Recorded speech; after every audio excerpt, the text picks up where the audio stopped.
ഇതുവരെ എബനേസറാ എന്നോട് കൂടെ. ദൈവവചനവുമായി നിങ്ങളുടെ മധ്യത്തിലായിരിക്കുവാൻ സർവശക്തിയുടെ ദൈവം സഹായിച്ചത് ഓർത്ത് സ്തോത്രം ചെയ്തു. ബഹുമാനകർത്തദാസൻ സഹിച്ചായി കടന്നു വന്നിരിക്കുന്ന എല്ലാ സഹോദരങ്ങൾക്കും യേശു കർത്താവിന്റെ നാമത്തിൽ സ്നേഹവാനത്തെ അറിയിക്കുന്നു. കഴിഞ്ഞ പ്രാവശ്യം നമ്മൾ പഠിച്ചു നിർത്തിയത് എഫേസ്യ ലേഖനം 2-ാം അധ്യായം അതിന്റെ 19 മുതലുള്ള വാക്യങ്ങളാണ്. വീണ്ടും ഒരു പ്രാവശ്യം കൂടെ ആ വാക്യങ്ങൾ 19 മുതൽ 22 വരെയുള്ള വാക്യങ്ങൾ വായിക്കാം. എഫേസ്യ ലേഖനം 2-ാം അധ്യായം അതിന്റെ 19 മുതൽ 22 വരെയുള്ള വാക്യങ്ങൾ. ആകയാൽ നിങ്ങൾ ഇനി അന്യന്മാരും പരദേശികളുമല്ല, വിശുദ്ധന്മാരുടെ സഹോദരന്മാരും ദൈവത്തിന്റെ ഭവനക്കാരുമത്രേ. ക്രിസ്തുയേശു തന്നെ മൂലക്കല്ലായിരിക്കെ നിങ്ങളെ അപ്പോസ്തലന്മാരും പ്രവാചകന്മാരും എന്ന അടിസ്ഥാനത്തിന്മേൽ പണിതിരിക്കുന്നു. അവൻ കെട്ടിടം മുഴുവനും യുക്തമായി ചേർന്ന് കർത്താവിൽ വിശുദ്ധ മന്ദിരമായി വളരുന്നു. അവനും നിങ്ങളെയും ദൈവത്തിന്റെ നിവാസമാകേണ്ടതിന് ആത്മാവിനാൽ ഒന്നിച്ച് പണിതു വരുന്നു. ദൈവസഭയെ കുറിച്ചുള്ള 6 കാര്യങ്ങളാണ് ഈ 19 മുതൽ 22 വരെയുള്ള വാക്യങ്ങൾ കാണുവാൻ കഴിയുന്നത്. കഴിഞ്ഞ ആഴ്ചയിൽ നമ്മൾ പഠിച്ചത് ദൈവസഭ എന്ന് പറയുന്നത് രാഷ്ട്രമായി കാണുന്നു, ദൈവസഭ ഒരു കുടുംബമായി കാണുന്നു, ദൈവസഭ ഒരു കെട്ടിടമായി കാണുന്നു. ഇന്ന് നമ്മൾ ചിന്തിക്കുവാൻ ആഗ്രഹിക്കുന്ന 21, 22 വാക്യങ്ങളെ ആസ്പദമാക്കിയാണ്. ദൈവസഭ എന്ന് പറയുന്നത് വിശുദ്ധ മന്ദിരമായി വളരുന്നതാണ് ദൈവസഭ. ദൈവസഭ എന്ന് പറയുന്നത് സാർവത്രികമായുള്ളതാണ് ദൈവസഭ. ദൈവസഭ എന്ന് പറയുന്നത് ലോക്കൽ സഭയെ ഉദ്ദേശിച്ചാണ് പറയുന്നത്. ഇവിടെ 3 വാക്കുകളാണ് ഈ പൗലോസ് അപ്പോസ്തലൻ ഈ ദൈവസഭയെ ആസ്പദമാക്കി പറയുന്നത്. ഒന്ന്, വിശുദ്ധ മന്ദിരമായി വളരുന്ന ദൈവസഭ. ലോകമെമ്പാടുമുള്ള സഭയെ ഉദ്ദേശിച്ച് അദ്ദേഹം പറയുന്നത് മുഴുവൻ എന്ന വാക്ക് ഉദ്ദേശിച്ചാണ് അവിടെ ഉപയോഗിച്ചിരിക്കുന്നത്. ലോക്കൽ സഭയെ ഉദ്ദേശിച്ച് പൗലോസ് അപ്പോസ്തലൻ ഉപയോഗിച്ചിരിക്കുന്ന വാക്ക് നിങ്ങളെയും എന്ന വാക്ക്. ഇങ്ങനെ 3 പദങ്ങളായിട്ടാണ് ദൈവസഭയെ അവിടെ ഉപയോഗിച്ചിരിക്കുന്നത് നമുക്ക് കാണാൻ കഴിയുന്നത്. അപ്പോൾ വിശുദ്ധ മന്ദിരമായി വളരുന്നതാണ് ദൈവസഭ, അല്ലെങ്കിൽ ഉയരുന്നതാണ് ദൈവസഭ എന്ന് പറയുന്നത്. ഈ ദൈവസഭ എന്ന് പറയുമ്പോൾ അതിനൊരു വളർച്ചയുള്ളതായിരിക്കണം. ദൈവമായി കൂട്ടിച്ചേർത്തത് യേശു കർത്താവാകുന്ന മൂലക്കല്ലിന്മേൽ ചേർത്ത് പണിയപ്പെടുന്ന ദൈവസഭ. ഈ ദൈവസഭയ്ക്ക് ഒരു വളർച്ച ഉണ്ടാകണം. വളരാത്ത സഭാ കൂട്ടായ്മകൾ ദൈവവുമായിട്ട് ബന്ധമില്ലാത്തതാണ്. അപ്പം ആത്മീയമായി വളരുന്നതിനെയാണ് ദൈവസഭ എന്ന് പറയാൻ കഴിയുള്ളൂ. പൗലോസ് അപ്പോസ്തലൻ പറയുന്നുണ്ട്. ഈ പത്രോസ് ലേഖനം 2-ാം അധ്യായം 4-5 വാക്യങ്ങൾക്ക് വായിച്ചു വരുമ്പോൾ ഈ പത്രോസ് പറയുന്ന വാക്കാണ് ക്രിസ്തു എന്ന ജീവനുള്ള കല്ലിനോട് കൂട്ടിച്ചേർന്നതാണ് ദൈവസഭ എന്ന് പറയുന്നത്. മനുഷ്യർ തള്ളിയില്ലെങ്കിലും ദൈവസന്നിധിയിൽ ശ്രേഷ്ഠവും മാന്യവുമായ ജീവനുള്ള കല്ലായ അവന്റെ അടുക്കൽ വന്നിട്ട് നിങ്ങളും ജീവനുള്ള കല്ലുകൾ എന്നപോലെ ആത്മീയഗ്രഹമായി യേശു ക്രിസ്തു മുഖാന്തരം ദൈവത്തിന് പ്രസാദമുള്ള ആത്മീയയജ്ഞം കഴിപ്പാൻ തക്കവണ്ണം വിശുദ്ധ പുരോഹിത വർഗമാകേണ്ടതിന് പണിയപ്പെടുന്നു. അപ്പോൾ യേശു കർത്താവ് ആകുന്ന മൂലക്കല്ലുമായിട്ട് ഞാനും നിങ്ങളും ചേർത്ത് വെച്ചിരിക്കുമ്പോൾ ഈ സഭ വളരുന്ന സഭയായി തീരണം. മാത്രമല്ല പുതിയ കല്ലുകൾ, വിശ്വാസികൾ ഇതിനോട് ചേർത്ത് പണിയപ്പെടുവാൻ കഴിയണം. ആ പഴയ കല്ലുകൾ ദൈവസഭയിലേക്ക് ദൈവസഭയുടെ ഭാഗമായി തീർന്ന ഈ പഴയ കല്ലുകൾ ഈ സഭയ്ക്കകത്ത് കടന്നു വന്നിരിക്കുമ്പോൾ ഇതിന് ഒത്തിരി ഉത്തരവാദിത്തങ്ങളുണ്ട്. ഈ കല്ലുകൾ കടന്നു വന്നിരുന്നിട്ട് വിശ്വാസികളാണ് ഞാനും നിങ്ങളും ദൈവസഭയുടെ ഭാഗമായി ക്രിസ്തുവാകുന്ന ജീവനുള്ള മൂലക്കല്ലുമായി ചേർത്തിണങ്ങി കഴിഞ്ഞിട്ട് ഇതിനകത്ത് വന്നിരുന്ന് ജീവനില്ലാത്തവരായി തീരുവാൻ വേണ്ടി അല്ല കർത്താവ് നമ്മളെ ഇതിനകത്തേക്ക് കൊണ്ടുവന്നത്. ഇതിനകത്തേക്ക് കടന്നു വന്നിരിക്കുമ്പോൾ ഈ കല്ലുകൾക്ക് പ്രത്യേകമായ ദൗത്യങ്ങളും ഉത്തരവാദിത്വങ്ങളും ഉണ്ട്. മാത്രമല്ല ഈ കല്ലുകൾ ഈ വളരുന്ന ദൈവസഭയുടെ ഭാഗമായി മാറ്റണം. കാരണം നമ്മൾ ചേർത്ത് ഇണക്കിയിരിക്കുന്നത് ക്രിസ്തുവാകുന്ന മൂലക്കല്ലിനോട് കൂടിയാണ്.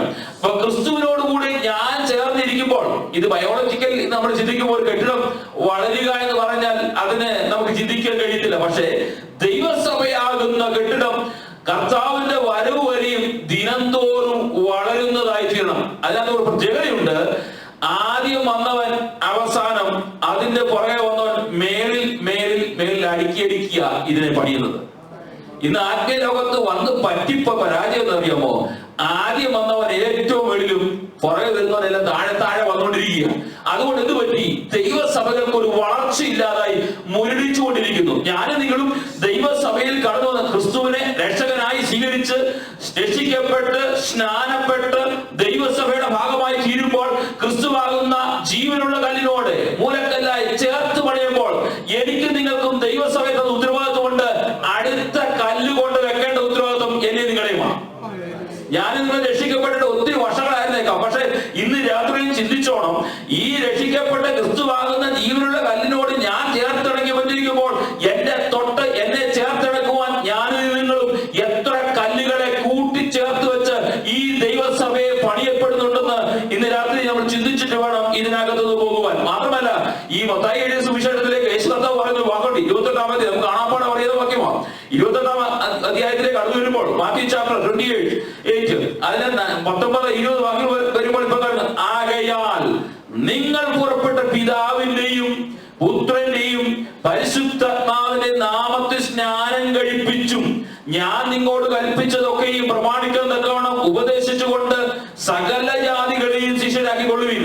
ഞാനോ ലോകാവസാനത്തോളം നിങ്ങളുടെ കൂടെ ഉണ്ടാകും. ദൈവസഭയുടെ ഉത്തരവാദിത്വം എന്ന് പറഞ്ഞാൽ പരിശുദ്ധാത്മാവിന്റെ ശക്തി പ്രാപിച്ച ശേഷം, സ്നാനപ്പെട്ട ശേഷം മറ്റുള്ളവരെ സ്നാനത്തിലേക്ക് നയിച്ച് പിതാവിന്റെയും പുത്രന്റെയും പരിശുദ്ധ നാമത്തിൽ ദൈവസഭയുടെ ഭാഗമാക്കുന്നവരോടുകൂടിയ ലോകാവസാനത്തോളം കർത്താവിന്റെ സാന്നിധ്യം കൂടിയിരിക്കുന്നത്. അല്ല, ഞാനും നിങ്ങളും പലപ്പോഴും പ്രാർത്ഥിക്കുമ്പോഴും പലപ്പോഴും ദൈവസഭയിൽ കടന്നു വരുമ്പോഴും ഞാൻ നിങ്ങൾ ലോകാവസാനത്തോളം കൂടെ ഉണ്ടാകുമെന്ന് ഞാൻ നിങ്ങൾ പ്രാർത്ഥിച്ച് ആ വാക്കുകളോട് അവസാനിപ്പിക്കുമ്പോൾ തൊട്ടുമേടി പറഞ്ഞ വാക്കുണ്ട്, പിതാവിന്റെയും പുത്രന്റെയും പരിശുദ്ധാത്മാവിന്റെ നാമത്തിൽ സ്നാനപ്പെട്ടവനുമായിരിക്കണം, സ്നാനപ്പെടുവാൻ വേണ്ടി മറ്റുള്ളവർ നിയോഗിക്കുന്നവരും ആയിരിക്കണം. അങ്ങനെയുള്ളവരോട് കൂടെ മാത്രമേ ക്രിസ്തുവിന്റെ സാന്നിധ്യം ദൈവസഭയ്ക്കകത്ത് വാണരുളുവാൻ കഴിയുള്ളൂ. എന്തെങ്കിലും നിങ്ങളുടെ ജീവിതത്തിനകത്ത് പരിശുദ്ധാത്മാവിന്റെ സാന്നിധ്യം അകത്തേക്ക് കയറിയതുകൊണ്ടാണ് രക്ഷിക്കപ്പെടുവാനും സ്നാനപ്പെടുവാനും കഴിഞ്ഞത്. ഞാൻ നിങ്ങൾ രക്ഷിക്കപ്പെടുവാനും സ്നാനപ്പെടുവാനും കഴിഞ്ഞില്ലെങ്കിൽ ഒരു കാര്യം ഓർത്തോണം, പരിശുദ്ധാത്മാവിന്റെ സാന്നിധ്യം നമ്മുടെ അകത്തുണ്ടോ എന്ന് ഇന്ന് രാത്രി നിങ്ങൾ ചിന്തിച്ചോണം. ഇവിടെ പറയാണ്, ശിഷ്യരാക്കൊള്ളുവാൻ ഞാനും നിങ്ങളും ആ പരിശുദ്ധാത്മാവിന്റെ ശക്തി പ്രാപിച്ചോണം. അതുകൊണ്ടാണല്ലോ പ്രവർത്തിയുടെ പുസ്തകത്തിലേക്ക് കടന്നു വരുമ്പോൾ 1-ാം അധ്യായത്തിന്റെ 8-ാം വാക്യത്തിൽ പറഞ്ഞത്, എന്നാൽ നിങ്ങൾ പരിശുദ്ധാത്മാവ് നിങ്ങളുടെ മേൽ വരുമ്പോൾ നിങ്ങൾ ശക്തി ലഭിച്ചിട്ട് യെരൂശലേമിലും യഹൂദയിലും എല്ലായിടത്തും ശമരിയിലും ഭൂമിയുടെ അറ്റത്തോളം എന്റെ സാക്ഷികളാകും. അപ്പോൾ വളരുന്ന സഭയ്ക്കകത്തേക്ക് ഞാൻ കയറിയപ്പോൾ ഒരു ചുറ്റുപാടിനകത്ത് ഒരുങ്ങി നിൽക്കുന്നവരായിട്ടല്ല, ഈ സഭയിൽ ഞാനും നിങ്ങളും പ്രാപിച്ച ദൈവീയ സന്ദേശം ജീവനാകുന്ന ക്രിസ്തുവാകുന്ന മൂലക്കല്ലിനോട് ചേർത്ത് വെച്ചിരിക്കുമ്പോൾ ആ ശക്തി അകത്തേക്ക് കടന്നു വരുമ്പോൾ സ്ഥലം നോക്കാതെ, കളർ നോക്കാതെ, ഭാഷ നോക്കാതെ ദൈവത്തിന്റെ വചനം പറയുന്നവരായി തീരണം. അതുകൊണ്ടാണ് അപ്പോസ്തലന്മാരോട് പറയുന്നത്, നിങ്ങൾ യെരൂശലേമിലും യഹൂദിയിലും ശമരിയിലും ഭൂമിയുടെ അറ്റത്തോളം പോകണം. കാരണം ഈ ദൈവസഭ എന്ന് പറയുന്നത് അത് മുരടിച്ചു പോകുന്ന ഒന്നല്ല, അതിന്റെ കെട്ടിടം പണി എന്ന് പറയുന്നത് വളർന്നുകൊണ്ടിരിക്കുന്നതാണ്. അതുകൊണ്ട് നിങ്ങളുടെ അകത്തേക്ക് പ്രാപിച്ചിരിക്കുന്ന പരിശുദ്ധാത്മാവിന്റെ ശക്തി എന്ന് പറയുന്നത് ഒരു എക്സ്ട്രാ ഓർഡിനറി പവർ ആണ്. അത് പ്രാപിച്ച് നിങ്ങൾ അയക്കുന്ന സ്ഥലത്തെല്ലാം പോയി ഈ ക്രിസ്തുവിന്റെ സാക്ഷികളായി തീരണം. അതുകൊണ്ടാണല്ലോ ഈ പ്രവർത്തന പുസ്തകം തന്നെ പത്രോസും യോഹന്നാനും ഒക്കെ പറയുന്ന വാക്കുകൊണ്ട് 4-ാം അധ്യായത്തിലേക്ക് കടന്നു വരും പറയുന്ന വാക്കുകൊണ്ട്, ഞങ്ങൾ കണ്ടും കേട്ടിരിക്കുന്ന പ്രസ്താവിക്കാതിരിക്കാൻ കഴിയുന്നതല്ല എന്ന് ഉത്തരം പറഞ്ഞു. കാരണം അകത്തേക്ക് പ്രാപിച്ചത് പരിശുദ്ധാത്മാവിന്റെ ശക്തിയാകുമ്പോൾ വളർത്തിയെടുക്കുവാനുള്ള ഉത്തരവാദിത്വം ഉള്ളപ്പോൾ തന്നെ അത് പ്രസ്താവിക്കാതിരിക്കുവാൻ എനിക്കും നിങ്ങൾക്കും കഴിയില്ല. അതുകൊണ്ട് ഈ ലോക്കൽ ദൈവസഭയുടെ ഭാഗമായി എന്നെയും നിങ്ങളെയും ഇവിടേക്ക് ആക്കി വെച്ചിരിക്കുമ്പോൾ ഒരു സുവിശേഷത്തിന് വലിയൊരു ദർശനം തന്നിട്ടാണ് ആക്കി വെച്ചിരിക്കുന്നത്. ഇവിടെ നേതൃത്വം കൊടുക്കുന്നവർക്കോ കമ്മിറ്റിക്കാർക്കോ അല്ലെ പാസ്റ്റർമാർക്കോ അല്ലെങ്കിൽ ഈ സഭയുടെ ഉത്തരവാദിത്തങ്ങൾ വഹിക്കുന്ന ചിലർക്ക് വേണ്ടി മാത്രമല്ല ഈ ഉത്തരവാദിത്വം കൊടുത്തിരിക്കുന്നത്. ഞാനും നിങ്ങളും ക്രിസ്തുവാകുന്ന രക്ഷകന്റെ മൂലക്കല്ലിനോട് ചേർന്നിരിക്കുമ്പോൾ അവരിൽ നിന്ന് പ്രാപിച്ച ഒരു ശക്തിയുണ്ട്. ആ ശക്തി അവരിൽ നിന്ന് പ്രാപിച്ചിരിക്കുമ്പോൾ ആ ശക്തിയുടെ പവർ മറ്റുള്ളവരിലേക്ക് പകരുക, ആ കല്ലിനോട് ഒന്നിനോടൊന്ന് ചേർത്ത് വെക്കുവാനുള്ള ഉത്തരവാദിത്വം ഉണ്ടെങ്കിൽ മാത്രമേ നമ്മുടെ ദൈവസഭയും വളരുകയുള്ളൂ എന്നുള്ള കാര്യം ഞാനും നിങ്ങളും ഇന്ന് രാത്രിയിലും ചിന്തിച്ചു കൊള്ളണം. 2 കൊരിന്ത്യർ ലേഖനത്തിലേക്ക് കടന്നു വരുമ്പോൾ ഈ 4-ാം അധ്യായം 13-ാം വാക്യത്തിൽ വരുമ്പോൾ ഈ പൗലോസ് പറയുന്ന ഒരു വാക്കുണ്ട്, ഞാൻ വിശ്വസിച്ചു അതുകൊണ്ട് ഞാൻ സംസാരിച്ചു എന്ന് എഴുതിയിരിക്കുന്നത് പോലെ വിശ്വാസത്തിന്റെ അതേ ആത്മാവ് ഞങ്ങളുള്ളിൽ ഉള്ളതിനാൽ ഞങ്ങളും വിശ്വസിക്കുന്നു അതുകൊണ്ട് സംസാരിക്കുന്നു. അവ വളരുന്ന ദൈവസഭയ്ക്കകത്തുള്ള ക്വാളിറ്റിയാണ് അകത്തേക്ക് കയറിയത് പുറത്തേക്ക് പറയുക എന്നുള്ളത്. ഇന്ന് രാത്രിയിൽ എനിക്ക് പ്രിയ സഹോദരങ്ങളെ, ഞാൻ നിങ്ങൾ ദൈവവചനം പഠിക്കുമ്പോൾ നമ്മുടെ അകത്തേക്ക് കയറിയ സുവിശേഷത്തിന്റെ ദർശനമുണ്ട്. ആ ദർശനം പുറത്തേക്ക് പറയുവാൻ കഴിഞ്ഞെങ്കിൽ മാത്രമേ ഞാൻ നിങ്ങളും ക്രിസ്തുവിന്റെ സാക്ഷികളായി തീരുവാൻ കഴിയുള്ളൂ. അതുകൊണ്ട് ഈ പുതിയ നിയമത്തിൽ മാത്രമല്ല, പഴയ നിയമ പുസ്തകത്തിലേക്ക് വരുമ്പോഴും ഇതിന് അനേകം തെളിവുകൾ കാണുവാൻ കഴിയുന്നുണ്ട്. ഈ സങ്കീർത്തന പുസ്തകം 66-ാം അധ്യായം വായിച്ചു വരുമ്പോൾ, അതിൽ 16-ാം വാക്യം വായിച്ചു വരുമ്പോൾ പറയുന്ന വാക്കുണ്ട്, സകല ഭക്തന്മാരുമായുള്ളവരെ വന്നു കേൾപ്പിൻ, അവൻ എന്റെ പ്രാണന് വേണ്ടി ചെയ്തത് ഞാൻ വിവരിക്കാം. അപ്പോൾ ദൈവസഭ എന്ന് പറയുന്നത് വിശുദ്ധ മന്ദിരമായി ദൈവം തെരഞ്ഞെടുത്ത ദൈവസഭ, വളരുന്ന ദൈവസഭ. ആ ദൈവസഭയുടെ ഭാഗമാകുന്നവരൊക്കെയും ചെയ്യേണ്ട കാര്യം എന്നറിയാമോ? കർത്താവ് മൂലക്കല്ലായി ജീവനുള്ള കല്ലിനോട് എന്നെ ചേർത്തിരിക്കുമ്പോൾ അവൻ എന്റെ പ്രാണന് വേണ്ടി ചെയ്തതൊക്കെയും വിവരിക്കുന്നവരായി, പ്രസ്താവിക്കുന്നവരായി, മറ്റുള്ളവരോട് ഷെയർ ചെയ്യുന്നവരായി, മറ്റുള്ളവരെ ക്രിസ്തുവിന്റെ സ്നേഹത്തെ കുറിച്ച് പറഞ്ഞു കൊടുക്കുന്നവരായി തീർന്നെങ്കിൽ മാത്രമേ എന്റെയും നിങ്ങളുടെയും ഉള്ളിനകത്ത് പരിശുദ്ധാത്മാവിന്റെ ശക്തി ഉണ്ടെന്നും പരിശുദ്ധാത്മാവിന്റെ നിറവുണ്ടെന്നും പരിശുദ്ധാത്മാവിലാണ് ഞാൻ നിങ്ങൾ നടക്കുന്നതെന്ന് തിരിച്ചറിയാൻ കഴിയുള്ളൂ. നമ്മുടെയൊക്കെ പരിശുദ്ധാത്മാവിന്റെ നിറവും പരിശുദ്ധാത്മാവിന്റെ ശക്തിയൊക്കെ സഭായോഗത്തിന്റെ പാട്ടുകൾ പാടുമ്പോൾ അവിടെ കൊണ്ട് തീർന്നു പോവുകയാണെങ്കിൽ അതല്ല പരിശുദ്ധാത്മാവിന്റെ നിറവെന്ന് പറയുന്നത്. പരിശുദ്ധാത്മാവിന്റെ നിറവ് പ്രാപിച്ചവരും പരിശുദ്ധാത്മാവിന്റെ ശക്തി പ്രാപിച്ചവരും അവിടെ കൊണ്ട് ഒതുങ്ങി പോകുന്നവരല്ല. അവൻ നടക്കുമ്പോഴും അവൻ ഇരിക്കുമ്പോഴും അവൻ ചെയ്യുമ്പോഴും അവൻ ജോലി ചെയ്യുമ്പോഴും അവന്റെ പ്രാണന് വേണ്ടി കർത്താവ് കാൽവറി ക്രൂശിൽ ചൊരിഞ്ഞവന്റെ ആ ജീവനുള്ള മൂലക്കലിനോട് ചേർത്തിണക്കിയവനെ പ്രസ്താവിക്കുവാനും അത് വിവരിക്കുവാനും ഉള്ള ഒരു ആർജവം കാണിക്കുന്നവനാണ് യഥാർത്ഥ പരിശുദ്ധാത്മാവിന്റെ ശക്തി പ്രാപിച്ചവൻ. വിശുദ്ധ വേദപുസ്തകത്തിൽ പഴയ നിയമത്തിൽ പല ഭാഗങ്ങളും ഇതിനെ കുറിച്ച് വ്യക്തമായി കാണുവാൻ കഴിയുന്നുണ്ട്. ഞാൻ മുന്നോട്ട് വളർന്നു പോകട്ടെ.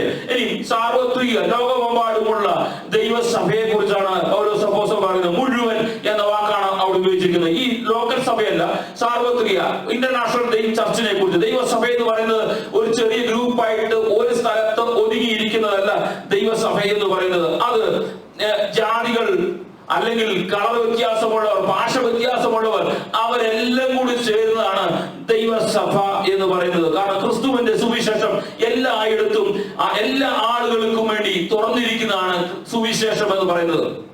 പലപ്പോഴും ഞാൻ നിങ്ങളും ഈ സുവിശേഷത്തെ കുറിച്ച് നമ്മുടെ കാഴ്ചപ്പാട് എന്ന് പറയുന്നത് ഈ സുവിശേഷം ചിലർക്ക് വേണ്ടി മാത്രം വേർതിരിച്ചു വെച്ചിരിക്കുന്ന, യേശു കർത്താവ് രക്ഷ എന്ന് പറയുന്നത് ചില വിഭാഗത്തിന് വേണ്ടി മാത്രം വേർതിരിച്ചു വെച്ചിരിക്കുന്ന, ചില ആളുകൾക്ക് വേണ്ടി മാത്രം മാറ്റി വെച്ചിരിക്കുന്ന ഒന്നായി ഞാനും നിങ്ങൾ കാണുമ്പോൾ കർത്താവ് പറയുകയാണ് സുവിശേഷം എന്ന് പറയുന്നത് എല്ലാവർക്കും വേണ്ടിയുള്ളതാണ്. സാർവത്രിക ദൈവസഭയാണ്. അത് ലോകമൂടെയുള്ള സകല മനുഷ്യർക്കും വേണ്ടിയുള്ളവരാണ്. ആ സാർവത്രിക ദൈവസഭയുടെ ഭാഗമായിരിക്കുന്ന ഞാനും നിങ്ങളും പലപ്പോഴും ദൈവസഭയിലേക്ക് ഭാഗമാകുവാൻ കടന്നു വരുന്നവരെ നമ്മൾ കളർ നോക്കിയിരിക്കാം, അല്ലെങ്കിൽ ജാതി നോക്കിയിരിക്കാം, നമ്മൾ വർണ്ണം നോക്കിയിരിക്കാം, അവന്റെ സാമ്പത്തിക ശ്രേഷ്ഠത നോക്കിയിരിക്കാം. പക്ഷെ യേശു കർത്താവ് പറയുന്ന ദൈവസഭയുടെ ഭാഗമാകുവാൻ വേണ്ടി കടന്നു വരുന്നവർക്ക് ഇതൊന്നും ഒരു പ്രശ്നമല്ല. ഇന്നത്തെ ആത്മീയ ദൈവസഭ എന്ന് പേര് പറഞ്ഞ് കൂടി വരുന്ന പല കൂട്ടായ്മയ്ക്കകത്തും അവന്റെ സോഷ്യൽ സ്റ്റാറ്റസ് അല്ലെങ്കിൽ അവന്റെ പണത്തിന്റെ പവറോ അവന്റെ വാഹനത്തിന്റെ പവറോ അവന്റെ വീടിന്റെ ശക്തിയോ ഒക്കെ കളറിന്റെ ശക്തിയോ കാണിച്ചുകൊണ്ട് സഭയുടെ മെമ്പർ ആക്കുമ്പോൾ ദൈവസഭയുടെ മെമ്പർ എന്ന് പറയുന്നത് ദൈവത്തിന് ഇതൊരു പ്രശ്നമല്ല.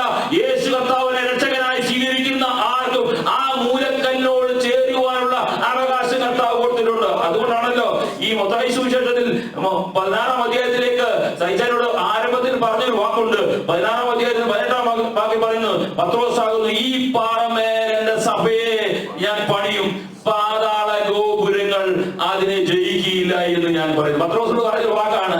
കാരണം ദൈവസഭ ദൈവത്തോട് കൂട്ടിച്ചേർക്കപ്പെട്ട് പണിയപ്പെട്ടാൽ ലോകത്തിലെ ഒരു ശക്തിക്കും ദൈവസഭയെ പരാജയപ്പെടുത്തുവാൻ കഴിയില്ല. ഇതിനകത്ത് നമ്മൾ തിരിച്ചറിയണം. ഞാനും നിങ്ങൾ ദൈവസഭയുടെ ഭാഗമാണെങ്കിൽ, ഞാനും നിങ്ങൾ ദൈവസഭയിലാണ് പണിയപ്പെട്ടിരിക്കുന്നെങ്കിൽ, ഞാൻ നിങ്ങൾ ക്രിസ്തുവാകുന്ന ജീവനുള്ള കല്ലിനോടാണ് ചേർത്തിണക്കി പണിയപ്പെട്ടിട്ടുണ്ടെങ്കിൽ ലോകത്തിന്റെ ഒരു ശക്തിക്കും നമ്മുടെ ആത്മീയതയെ തകർത്ത് കളയുവാൻ കഴിയത്തില്ല. നമ്മൾ തിരിച്ചറിഞ്ഞോണം. നമ്മുടെ ജീവിതത്തിൽ രോഗം കടന്നു വന്നിരിക്കാം, ദുഃഖം കടന്നു വന്നിരിക്കാം, ജോലി പോയെന്നിരിക്കാം, മറ്റുള്ള ഇതര പ്രയാസങ്ങളെല്ലാം കടന്നു വന്നിരിക്കാം. പക്ഷെ ദൈവസഭയാകുന്ന ക്രിസ്തുവിനോട് കൂടിയാണ് ഞാനും നിങ്ങളും പണിയപ്പെട്ടിരിക്കുന്നെങ്കിൽ, അകത്തേക്ക് വ്യാപരിക്കുന്നത് പരിശുദ്ധാത്മാവാണെങ്കിൽ ലോകത്തിന്റെ ഒരു ശക്തിക്കും എന്നെയും നിങ്ങളെ ജയിക്കാൻ കഴിയില്ല. പത്രോസ് പറയാണ്, ഈ പാറമേൽ ഞാൻ എന്റെ സഭയെ പണിയും. അതുകൊണ്ട്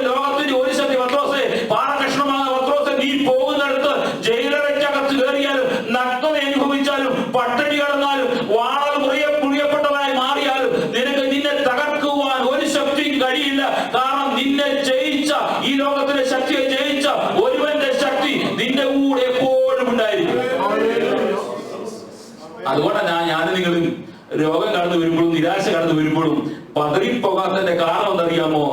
ഇതൊന്നും നമ്മളെ ഈ ലോകത്തിന്റെ ശക്തിക്ക് നമ്മളെ തകർക്കുവാൻ കഴിയില്ല.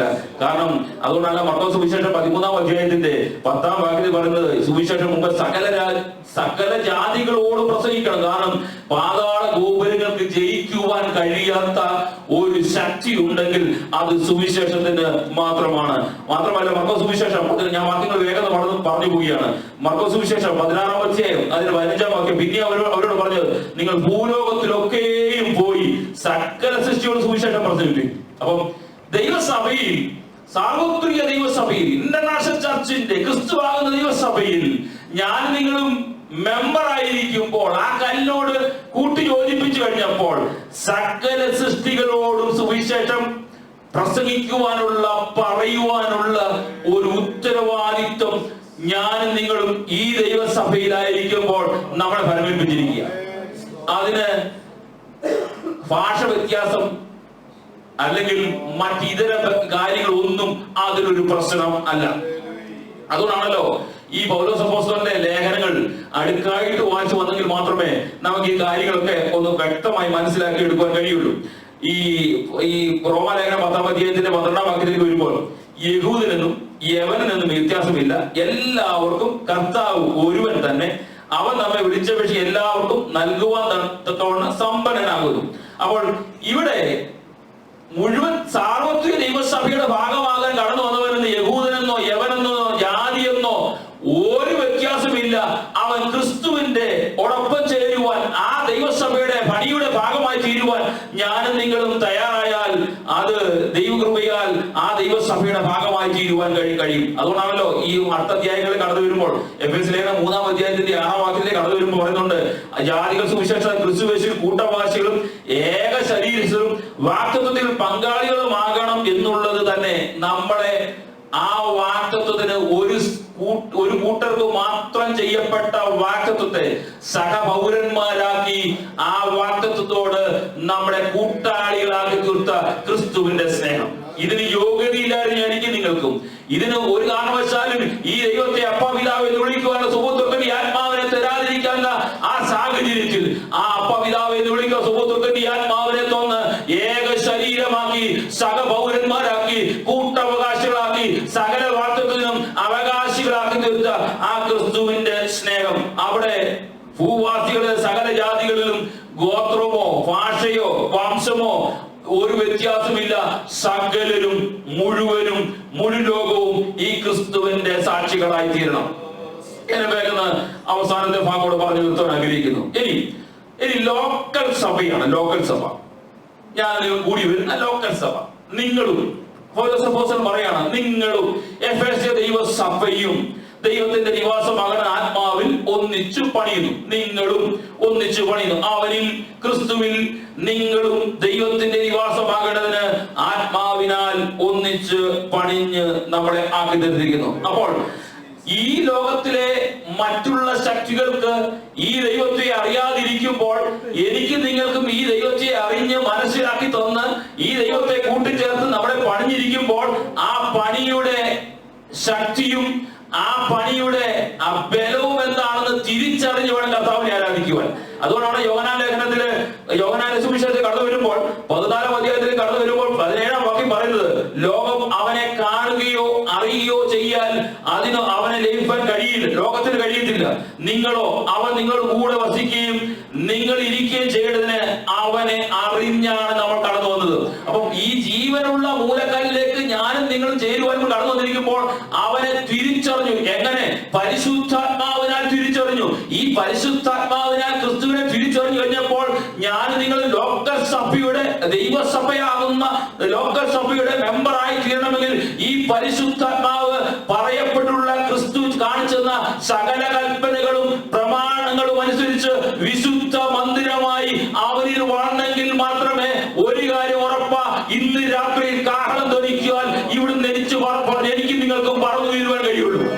ഞാനും നിങ്ങളും വിശുദ്ധ മന്ദിരമായി വസിക്കുന്നു പറയും. ദൈവത്തിന്റെ കൽപ്പനകളോ ദൈവത്തിന്റെ പ്രമാണങ്ങളോ അനുസരിക്കാതിരുന്നെങ്കിൽ എനിക്ക് നിർദ്ദിഷ്ടനാകുമ്പോൾ ഞാൻ നിങ്ങളെ രക്ഷിച്ചു പോകാതിരിക്കണമെങ്കിൽ ദിനംതോറും രക്ഷിക്കപ്പെട്ട അന്നുണ്ടാകുന്ന അതേ ആത്മാവിന്റെ ശക്തി ക്രിസ്തുവിന്റെ വരവ്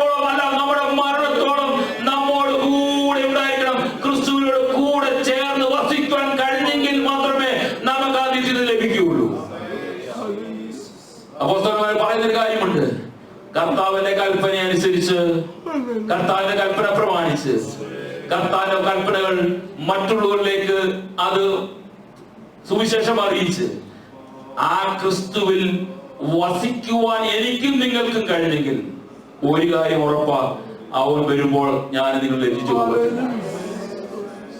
ഒരു കാര്യം ഉറപ്പാണ്, ഇന്ന് രാത്രി നമ്മുടെ കർത്താവ് വന്നാൽ ഞാൻ ഉൾപ്പെടെ നമ്മോട് തന്നെ ചോദിക്കണം, ഇന്ന് രാത്രി നമ്മൾ വീട്ടിൽ കിടന്നുറങ്ങുമ്പോൾ രാത്രി കാഹളം ധ്വനിച്ചാൽ കർത്താവ് ഞാൻ ലജ്ജിച്ചു പോകുമോ എന്ന് ചോദിക്കും. എന്റെ ജീവിത ശരീരത്തിനകത്ത്, എന്റെ സ്വഭാവത്തിനകത്ത്, എന്റെ ചിന്തയ്ക്കകത്ത് കർത്താവെ അങ്ങക്ക് ചേരാത്ത, അങ്ങയുടെ ആത്മാവിന്റെ സ്വഭാവം ധരിക്കുവാൻ കഴിയാത്ത, അങ്ങനെ ആത്മാവ് വസിക്കുവാൻ കഴിയാത്ത ഏതെങ്കിലും ജഡ സ്വഭാവം എന്റെ ജീവിതത്തിനകത്തുണ്ടെങ്കിൽ കർത്താവ് ഇന്ന് രാത്രി എന്നോട് ക്ഷമിച്ചിട്ട് ആത്മസ്വഭാവമുള്ളവനായി അങ്ങയോടൊന്ന് വസിക്കുവാൻ കഴിയണം. അങ്ങ് പ്രത്യക്ഷനാകുമ്പോൾ ഞാൻ ലജ്ജിച്ചു പോകരുത്. ആ ക്രിസ്തുവിന്റെ വരവിന് വേണ്ടി ഒരുങ്ങാം, കാത്തിരിക്കാം. അടുത്ത ആഴ്ചയിൽ 3-ാം അധ്യായത്തിലേക്ക് നമ്മുടെ പഠനം മുന്നോട്ട് നയിക്കാൻ കഴിയട്ടെ. സർവശക്തിയുള്ള ദൈവം നമ്മളെല്ലാവരും സഹായിക്കുമാറാകട്ടെ. ഇതുവരെ എബനേസരാ എന്നോട്